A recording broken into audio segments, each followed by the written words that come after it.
Today I'm going to show you a really pretty two-tone nail that you can use just by itself, or you can use it as a background for our new rhinestone collection. It's going to be a really pretty design.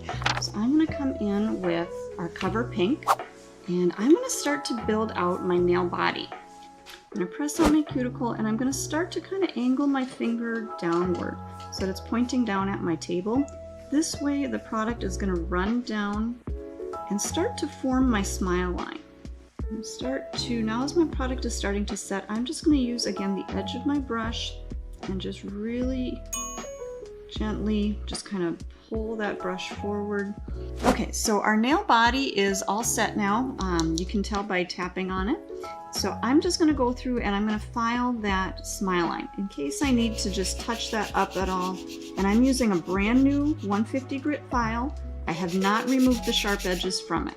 Now if you feel like you need to take your form off, go ahead and take your form off and you can come through and clean up that smile line.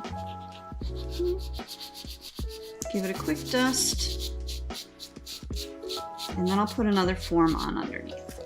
Use a little bit of protein bond right at that edge just to make sure that I have a good bond between my next coat.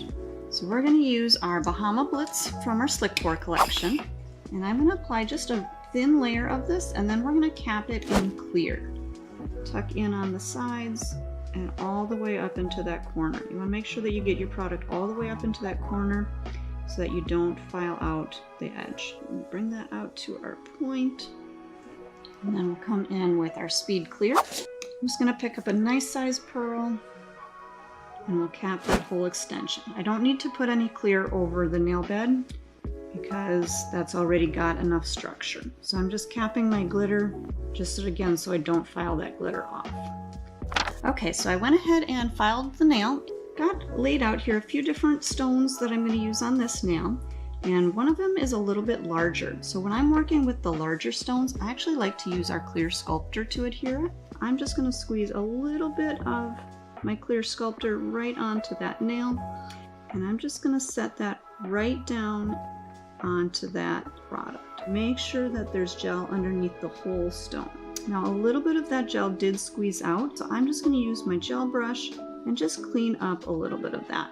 I don't need to set it very long. 10 seconds is enough to just freeze that into place, so now I can work on the rest of my design. So what I'm going to do is I'm going to line my smile line with some of our neon pink stones. Now, these are a little bit smaller, so I actually don't need to use the clear sculptor with these. I'm going to use our Ultimate Finish Gel because these are just going to set right down into the top coat. It's a little bit of a thicker top coat, so again it's not going to run. So those stones are going to stay right where I put them. Now be careful that you don't get any of that top coat over the surface of your stones because that'll kind of take away some of their shine. Okay, so I'm just going to pick up our stones. I'm starting right in the center, and then I'm just going to work out to the sides. At this point you'll notice that I'm not being super particular where my stones go. I'm just kind of getting them in the general area.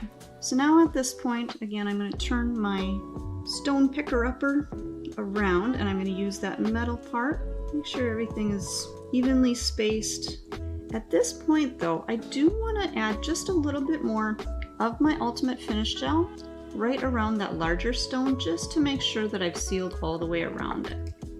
So again, I'm going to go back with my striper brush and just touch up right around that edge. And just right at the base of that stone. It's kind of like when you have your diamond ring and you've got those prongs on the diamond ring holding that stone in there. It's kind of what we're doing at this point. We're going to give our our stone a little bit more something to hold it down in there by outlining around the base of it. Now again, because these smaller stones just kind of set right down into our top coat, I don't necessarily need to go around them because there's probably enough of my top coat around them to hold them in. But if you feel like you need to, go ahead and just kind of touch around the edges just to make sure that they're set in there. And then we'll go ahead and do a final cure on this one. So again, 1 to 2 minutes to cure all the way through.